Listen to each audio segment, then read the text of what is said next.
Tadi memang untuk perizinan ini sesuai dengan pasal 19 ayat B. Ini kewenangannya karena lintas kabupaten, ada 4 kabupaten, ada Rokan Hulu, Kampar, Siak, dan Indragiri Hulu. Sehingga kewenangan untuk pembinaan ada di Dinas Perkebunan Provinsi.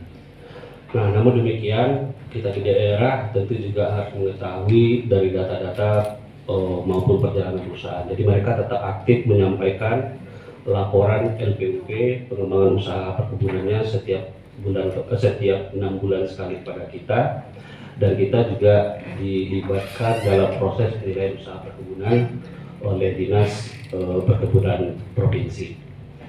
Nah, yang kedua, kami juga masih belum memahami secara utuh terhadap ini, Pak. Karena kalau kita lihat dari citra satelit, sepertinya di HGU ini itu kita tidak menemukan adanya lokasi yang itu bentuk kenampakannya yang terindikasi itu berada di luar. Nah, tapi dengan adanya data tadi kita akan bisa lebih spesifik, karena dari 6.000 hektar yang harus kita periksa ternyata hanya 9 hektar. Nah, wajar kalau kita melihat di peta, tentu mungkin kita tidak terdeteksi. Nah, sehingga mungkin nanti penyelenggaraan kalau baru isu, bang, apalagi kalau tadi belum sudah ada daftar kembali sertifikat, ya berarti kan sekarang posisinya sertifikat berada dalam belum HGU. kalau belum didaftarkan Nah, belum nampak. tumpang tindih antara sertifikat dan HGU. Nah, ini mungkin juga makanya kita belum paham nih, Pak.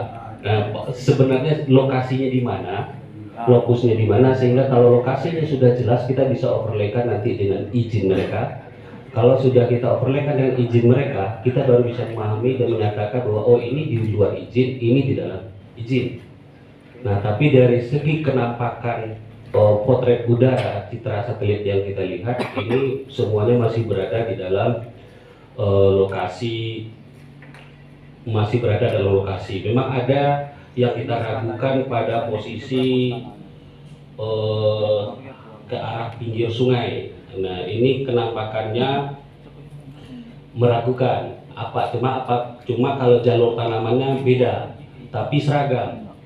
Dan itu pasti lebih dari 2 hektar. Dan biasanya kalau sudah luas ini kan bukan masyarakat. Kalau masyarakat jarang yang itu kemudian mereka menanam itu sekaligus. Kalau dia tidak beli dari kebun orang lain, dia menanam sendiri pun tidak dalam tahun yang sama, sehingga kita bisa deteksi. Nah, memang ada satu lokasi yang kita ragukan, apakah ini pembatasnya jalan, karena biasanya kalau PTP 5 itu kan batasnya sudah parit, dan di sini sepertinya kecil, ya seperti jalan. Tapi apakah posisi yang kami lihat dari citra ini atau tidak, ya tentu kita harus dapat juga koordinat dari lokasi yang diduga oleh masyarakat itu sebenarnya berada di luar HGU mereka, bahkan sudah bersertifikat atas nama masyarakat. Tapi di lapangannya mungkin masih dikuasai atau tidak dikelola lagi masih dikuasai oleh PTP 5. Jadi saran kami, kita memang harus dapat dulu, Pak, koordinatnya di mana, sehingga kita bisa membahasnya. Nah, nanti kalau kami membahas izinnya sampai 79.000, Pak. Yang pada lokasi ini dari data kami ada dua lokus yang hanya dibagi berdasarkan kecamatan. Yang di Seintan itu kecamatan Ujung Batu, Pengaran Tapah, dan Tandun. Nah, di Serokan itu Pengaran Pendalian dan Sekebojaya. Nah, di